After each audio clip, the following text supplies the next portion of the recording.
भोलेनाथ आप सभी लोगों का मैं अपने चैनल में स्वागत करती हूँ। कैसे आप सभी लोग। और वैशाख का महीना शुरू हो चुका है। भगवान को वैशाख का महीना, माघ का महीना, कार्तिक का महीना अति प्रिय है और वैशाख का महीना भी विशेष रूप से भगवान को प्रिय है। और विशेष रूप से इस महीने में जल का दान किया जाता है। इस महीने में दान का भी विशेष फल प्राप्त मिलता है। जो भी व्यक्ति दान करता है, इसी वैशाख महीने में एक बहुत अच्छी एकादशी आती है जो कि भगवान केशव को बहुत पसंद है और ये आती है वैशाख महीने के कृष्ण पक्ष में, जिसका नाम है वरूथिनी एकादशी। और इसकी महिमा बहुत ज़्यादा है।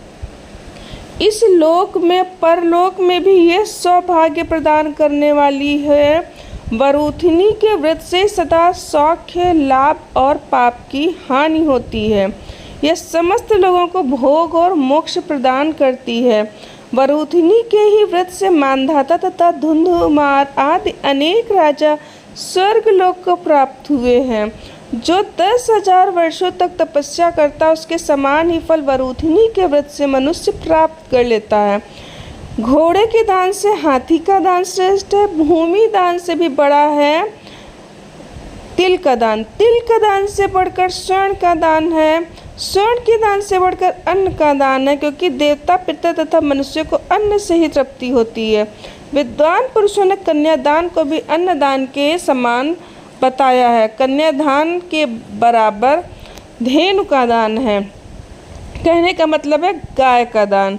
और यह कथन साक्षात भगवान स्वयं कह रहे हैं। और इन सब दानों में बड़ा विद्यादान है। मनुष्य वरूथिनी एकादशी का व्रत करके विद्यादान का भी फल प्राप्त कर लेता है। जो लोग पाप से मोहित होकर कन्या के धन से जीविका चलाते हुए पुण्य का क्षय होने पर यातना में नरक में जाते हैं। अतः प्रयत्न करके कन्या के धन से बचना चाहिए। उसको अपने काम में नहीं लाना चाहिए। जो अपनी शक्ति के अनुसार आभूषणों से विभूषित करके पवित्र भाव से कन्या का दान करता है, उसके पुण्य की संख्या बताने में चित्रगुप्त भी असमर्थ है। वरूथिनी एकादशी करके भी मनुष्य उसी प्रकार फल प्राप्त कर लेता है। अब इसमें जो है क्या करना चाहिए, क्या नहीं करना चाहिए। व्रत करने वाला जो भक्त है वह पुरुष दशमी को ना तो कांस, उड़द, मसूर, चना, कोदो, शाक, मधु, दूसरे का अन्न, 2 बार भोजन, मैथुन, इन 10 वस्तुओं का अगर जो त्याग कर दे, एकादशी को जुआ नहीं खेलना चाहिए, नींद नहीं लेना चाहिए, पान नहीं खाना चाहिए, दातुन नहीं करना चाहिए। दूसरे दातुन यहाँ पे है, आप जो हैं जैसे कि आप कोई टूथपेस्ट का यूज़ ना करें। और एकादशी वाले दिन कोई लकड़ी नहीं तोड़ी जाती है, तो दातुन आप कैसे करेंगे। और कोई वृक्ष से पत्ता भी नहीं तोड़ा जाता है। तो इसीलिए मैं अपनी बात करूं तो मैं जो ब्रश जो होता है, मैं उसी से ही अपना जो है दांत साफ़ कर लेती हूँ। तो दूसरे की निंदा नहीं करनी चाहिए, चुगली नहीं करनी चाहिए, चोरी नहीं करनी चाहिए, हिंसा, मैथुन, क्रोध, असत्य भाषण नहीं करना चाहिए। इन 11 बातों को त्याग दे। इन 11 चीज़ों को अगर जो त्याग दे तो 11 का व्रत पूरा माना जाता है। दशमी तिथि को दशमी का नियम पालन, द्वादशी तिथि को द्वादशी का नियम पालन करना चाहिए। तो मनुष्य को पूरा एकादशी का फल प्राप्त होता है। और हो सके तो नमक का सेवन ना करें। फिर भी अगर जो नमक का सेवन करना मजबूरी है, नहीं अगर जो आपसे निपट पा रहा है, बीपी का समस्या है, लो जिसका बीपी रहता है, वो चाहो तो एक समय नमक खा सकते हो। भगवान को बताकर उनसे आज्ञा लेकर कोशिश करें नमक ना खाएं। केवल फल, हो सके तो निर्जला व्रत रहें, और तब भी नहीं हो पा रहा है तो फल खाकर व्रत रहें, दूध पीकर व्रत रहें। द्वादशी तिथि को जो नियम होता है उसमें भी इसमें बताया गया है कि कांस, उड़द, शराब, मधु, तेल, पतितों से वार्तालाप, मतलब जो पापी मनुष्य उनसे बात नहीं करनी चाहिए। और चुगली, निंदा नहीं करनी चाहिए, किसी की बुराई नहीं करनी चाहिए। व्यायाम, परदेश गमन, 2 बार भोजन, मैथुन और बैल की पीठ पर सवारी, मसूर, इन 12 वस्तुओं का त्याग करें। मतलब कि दशमी के नियम होते हैं और जो द्वादशी के नियम होते हैं, इन सब नियमों का पालन करना। बात करते हैं कि एकादशी तिथि का प्रारंभ कब हो रहा है। एकादशी तिथि का प्रारंभ हो रहा है 23 अप्रैल बुधवार शाम को लगेगी 4:44 पर, और इसकी समाप्ति होगी 24 अप्रैल, दिन रहेगा गुरुवार, दोपहर में 2:32 पर समाप्त हो जाएगी।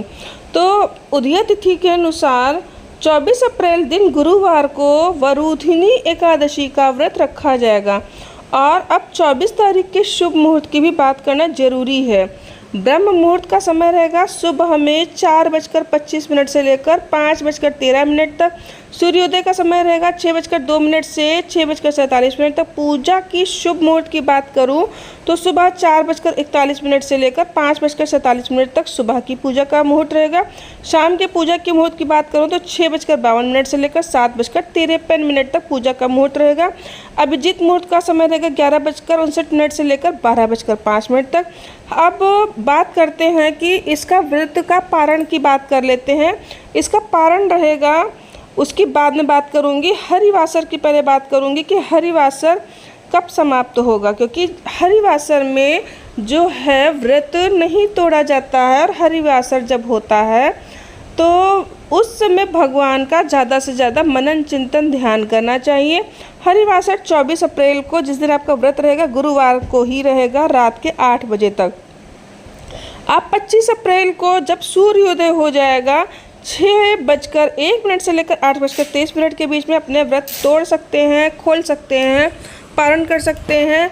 और उस पारण का नियम होता है कि भगवान का जो पंचामृत जिससे आप स्नान कराएंगे, पहले आप उसको जो है उससे व्रत तोड़ेंगे, पहले उसको आप ग्रहण करेंगे। उसमें तुलसी भी होनी चाहिए, ठीक है।